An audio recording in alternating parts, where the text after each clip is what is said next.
Hello everyone, it's Dan here from Thomas Road Support. In this video I'm going to take you through the custom blocks available within Jumpstart for WordPress. Now what I mean by this is the custom elemental blocks that we provide with the theme. Obviously the plugin comes with quite a few already, we had a whole bunch more. So we're going to start by going to new and page. I'm just going to create a test page just to show you all what they all do. And of course with this being an Elementor page we're going to select the Elementor full width template. Now that's ready, let's start editing. And I'm going to create a section with a few columns in to begin with. Now to start with, we'll go down to the Jumpstart elements. Now don't worry, we're not going to go through all of these in one video, we'll split this up. But to start from the beginning, let's go for the alert. I'll drop that in. You can see we've got a few options here. You can activate or deactivate a dismiss button. We can choose a style, either rounded or squared off sides. You can choose whether it to be inline, which means it will wrap to the size of the text, or full width. And you can of course choose a colour for it as well. Now we're going to pop in just a little bit of content. I'll put in, hello, this is nifty. And we'll throw in an icon as well. As you can see, all very straightforward within this page builder. Next up, we'll go for the accordion. In fact, I'm just going to get rid of this column here, purely because we need a bit of space. I'll drop that in, and I'm just going to give it a title. And this will have to be unique, of course. This is what's used to activate and deactivate the accordion. So I'll just put the title here, 1, and I'll just grab a bit of random text and paste that in here. And there you go. Now we can add as many of these as we want. We'll just give them each a unique title. And yep, as you can see, they work just as you'd expect.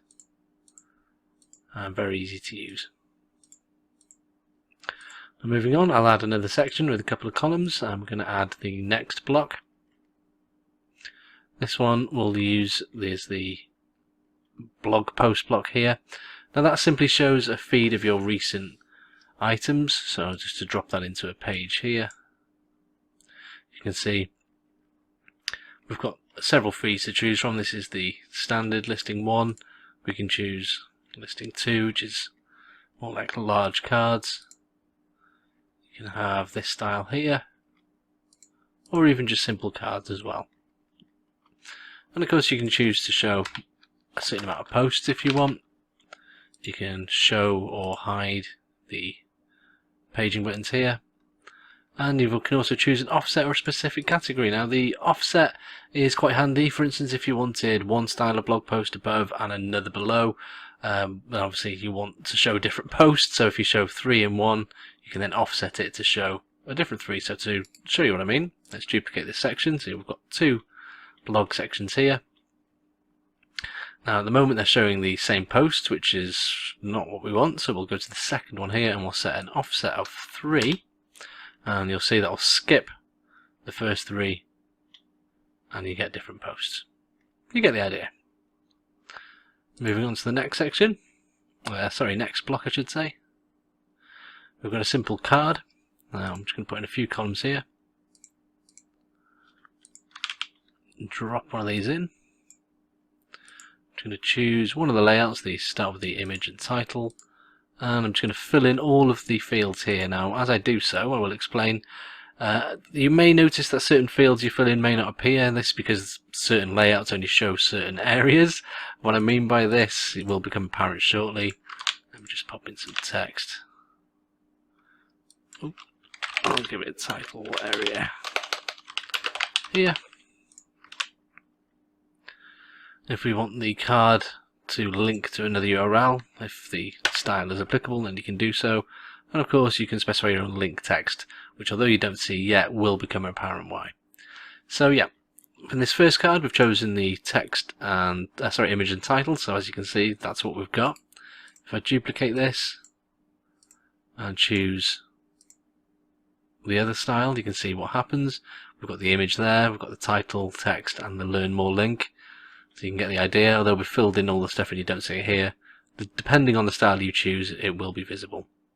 Let's duplicate it one more time. We'll choose image and title card.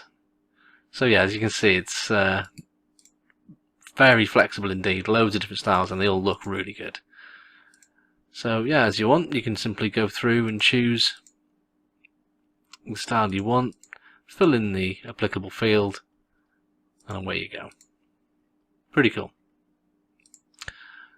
Moving on to the next block. Well, this will be the countdown block. As the name suggests, this gives you a little timer countdown. So I'll just create a section and drop it in.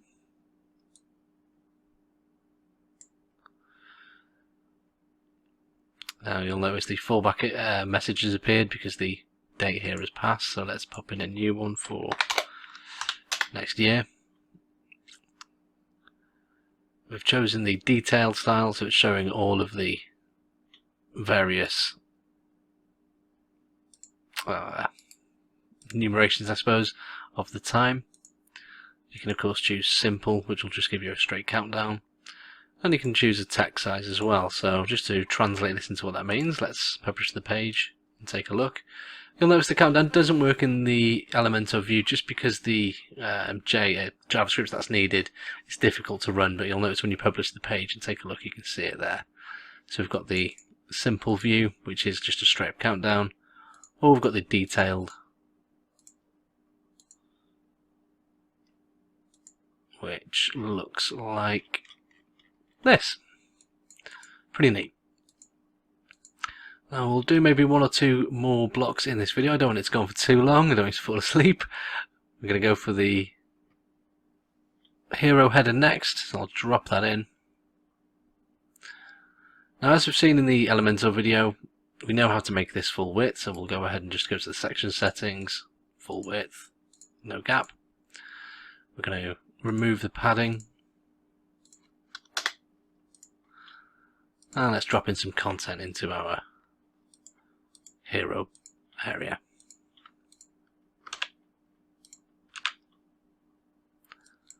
Make this a nice H1. So yeah, although this is a bit gibberish, you wouldn't typically do anything like this with your own site, you can get an idea of how it all works. Again, we can choose a different layout. So if I just drop in an image, so you can see exactly what that equates to. So as we choose a different layout, we can choose one with an image background, which, as you can see there, the image we've applied pops in there. We can have an inline image, which shows it to one side, or the alternative style. Finally, for this video, we'll go for the hero CTA. So let's drop this in. And again, just like before, we're going to edit the section, go full width, get rid of the gap, and get rid of the padding. Now this area, this hero style, of course, has the CTA area, which is why you're seeing the white box there. We'll fill that in with a form, so let's go over to our forms, and we'll grab this one here. So in our content, under the CTA content, let's pop in our shortcode, and on the left here, let's just put in, wow, a cool form. Pretty good.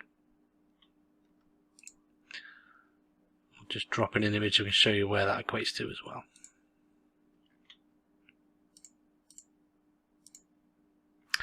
Okay, so we've got the basic text and a form here. To see that form spring into action, let's update the page. And there you go. You can see that form looking great on the side here, as well as our content. Okay, well that's enough for this. Okay, that's enough for this video. I'm going to move on to the next set of blocks in the next one. So if you want to see all about them, then do pop along. Other than that, I hope this has been useful. Thanks for watching. Enjoy your theme.